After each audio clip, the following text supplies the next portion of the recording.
મિત્રો, ધોરણ 10 અભ્યાસક્રમમાં થયેલ ફેરફાર વિષય ગણિત એટલે કે ચાલુ વર્ષે જ અભ્યાસક્રમમાં ફેરફાર થયો છે. તો ધોરણ 10 વિષય ગણિત તે આપણે આ વિડીયોમાં જોઈશું.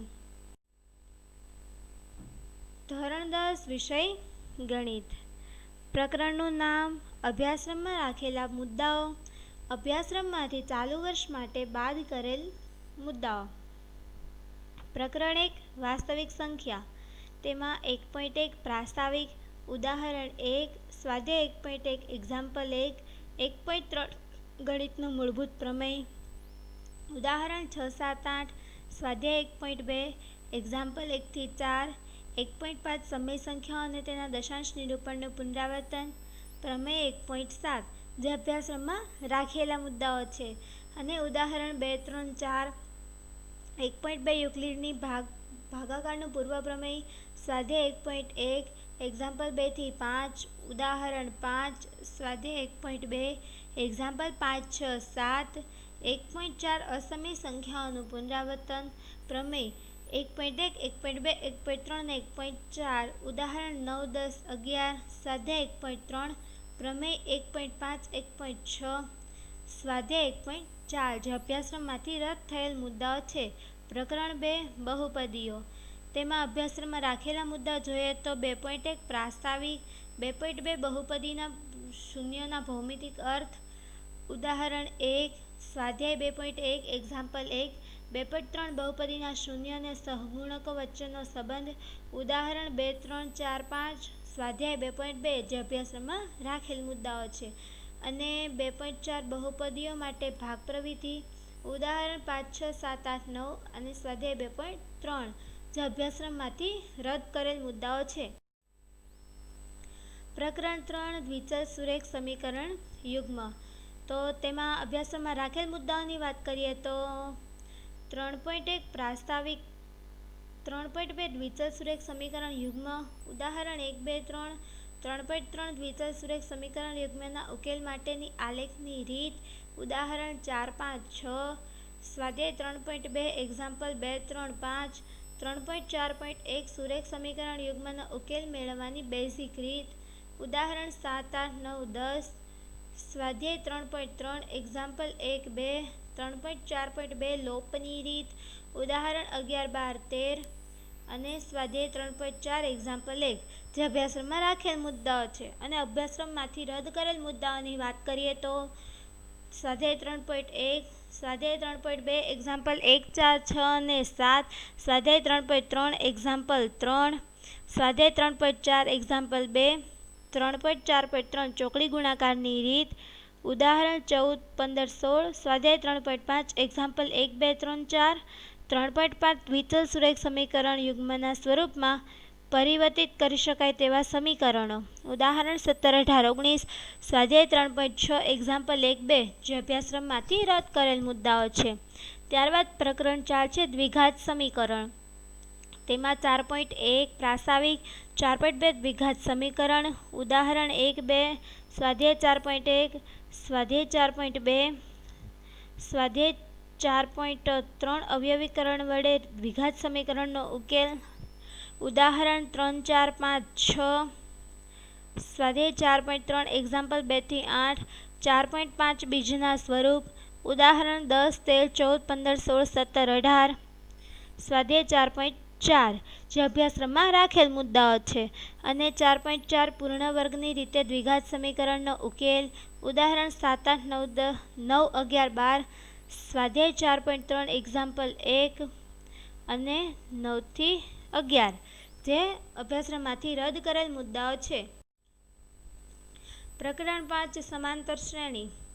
5.1 પ્રાસ્તાવિક, 5.2 સમાંતર શ્રેણી, ઉદાહરણ 1, 2, સ્વાધ્યાય 5.1 એક્ઝામ્પલ 1 થી 3, સ્વાધ્યાય 5.2 એક્ઝામ્પલ 1 થી 15, 5.3 સમાંતર શ્રેણીનું nમું પદ, ઉદાહરણ 5, 3, 4, 5, 6, 7, 8, સ્વાધ્યાય 5.3 એક્ઝામ્પલ 1 થી 12, 5.4 સમાંતર શ્રેણીના પ્રથમ n પદનો સરવાળો, ઉદાહરણ 11, 13 અને 14 જે અભ્યાસક્રમમાં રાખેલ મુદ્દાઓ છે, અને સ્વાધ્યાય 5.1 એક્ઝામ્પલ 4, ઉદાહરણ 9-10, સ્વાધ્યાય 5.2 એક્ઝામ્પલ 16-20, ઉદાહરણ 12-15-16, સ્વાધ્યાય 5.3 એક્ઝામ્પલ 13-20 જે અભ્યાસક્રમમાંથી રદ કરેલ મુદ્દાઓ છે.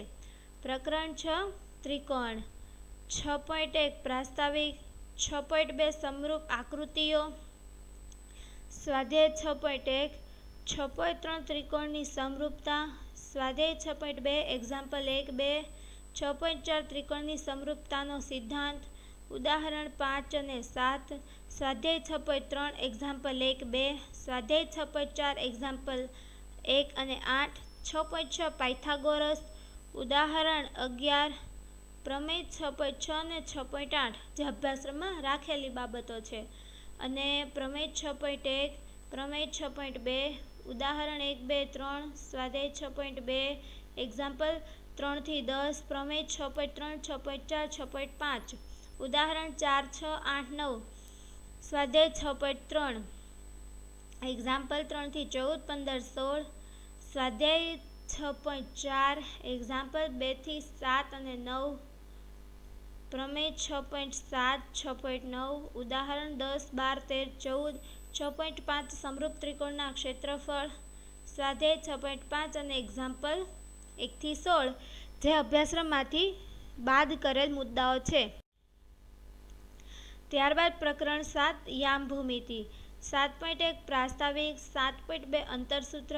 ઉદાહરણ 1-3, સ્વાધ્યાય 7.1 એક્ઝામ્પલ 1-7, 7.3 વિભાજન સૂત્ર. ઉદાહરણ 6, 7, 8, 9, 10, સ્વાધ્યાય 7.2 જે અભ્યાસક્રમમાં રાખેલ બાબતો છે. અને ઉદાહરણ 4, 5, સ્વાધ્યાય 7.1 અને એક્ઝામ્પલ 8, 9, 10, 7.4 ત્રિકોણનું ક્ષેત્રફળ. ઉદાહરણ 11-15, સ્વાધ્યાય 7.13 અને સ્વાધ્યાય 7.4 જે અભ્યાસક્રમમાંથી રદ કરેલ બાબતો છે. પ્રકરણ 8 છે ત્રિકોણમિતિનો પરિચય. 8.1 પ્રાસ્તાવિક. 8.2 ત્રિકોણમિતિય ગુણોત્તરો.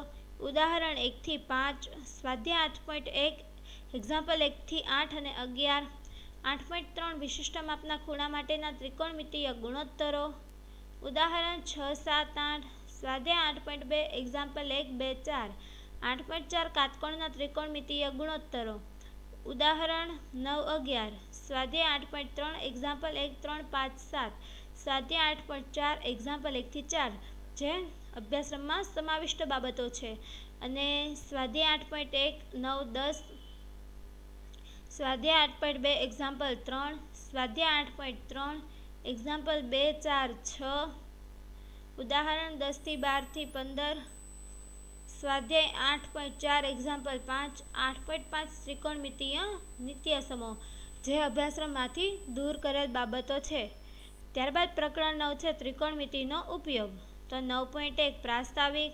9.2 ઊંચાઈ અને અંતર. ઉદાહરણ 1, 2, 3, સ્વાધ્યાય 9.1 એક્ઝામ્પલ 1-5, સ્વાધ્યાય 9.1 એક્ઝામ્પલ 6-16, ઉદાહરણ 4-7. આ જે બાબતો છે તે અભ્યાસક્રમમાં સમાવિષ્ટ બાબતો છે અને આ જે બાબતો છે તે અભ્યાસક્રમમાંથી દૂર કરેલ મુદ્દાઓ છે.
ત્યારબાદ છે પ્રકરણ 13 પૃષ્ઠફળ અને ઘનફળ. તેમાં જોઈએ તો 13.1 પ્રાસ્તાવિક, 13.2 સંયોજિત ઘન પદાર્થોનું કુલ પૃષ્ઠફળ, ઉદાહરણ 1 થી 4, સ્વાધ્યાય 13.1, 13.3 સંયોજિત ઘન પદાર્થોનું ઘનફળ, ઉદાહરણ 5, 6 અને સ્વાધ્યાય 13.2 જે તમારા સિલેબસમાં સમાવિષ્ટ બાબતો છે. અને 13.4 એક ઘનાકારનું બીજ ઘનાકારમાં રૂપાંતર, ઉદાહરણ 7, 8, 9, 10, 11, સ્વાધ્યાય 13.3, 13.5 શંકુનો આડછેદ, ઉદાહરણ 12, 13, 14 અને સ્વાધ્યાય 13.14 જે અભ્યાસક્રમમાંથી રદ થયેલ બાબતો છે. ત્યારબાદ પ્રકરણ 14 છે આંકડાશાસ્ત્ર. 14.1 પ્રાસ્તાવિક, 14.2 વર્ગીકૃત માહિતીનો મધ્યક, ઉદાહરણ 1, 2, 3, સ્વાધ્યાય 14.1, 14.3 વર્ગીકૃત માહિતીનો બહુલક, ઉદાહરણ 4, 5, 6, સ્વાધ્યાય 14.2, 14.4 વર્ગીકૃત માહિતીનો મધ્યસ્થ, ઉદાહરણ 7, 8 અને સ્વાધ્યાય 14.3 જે અભ્યાસક્રમમાં રાખેલ મુદ્દાઓ છે. અને 14.5 સંચયી આવૃત્તિ વિતરણની આલેખીય પ્રસ્તુતિ, ઉદાહરણ 9 અને સ્વાધ્યાય 14.4 જે અભ્યાસક્રમમાંથી દૂર કરેલ મુદ્દાઓ છે. ત્યારબાદ પ્રકરણ 15 સંભાવના, જે સમગ્ર પ્રકરણ રાખેલ છે તેમાંથી કોઈ પણ વસ્તુને બાદ કરવામાં આવી નથી. એટલે કે આ જે કોલમ છે તેમાં અભ્યાસક્રમમાં સમાવિષ્ટ મુદ્દા આપ્યા છે અને આ જે કોલમ છે તેમાં સમાવિષ્ટ મુદ્દાઓ નથી આપ્યા, એટલે કે રદ કરેલ મુદ્દાઓ આપ્યા છે. Thank you.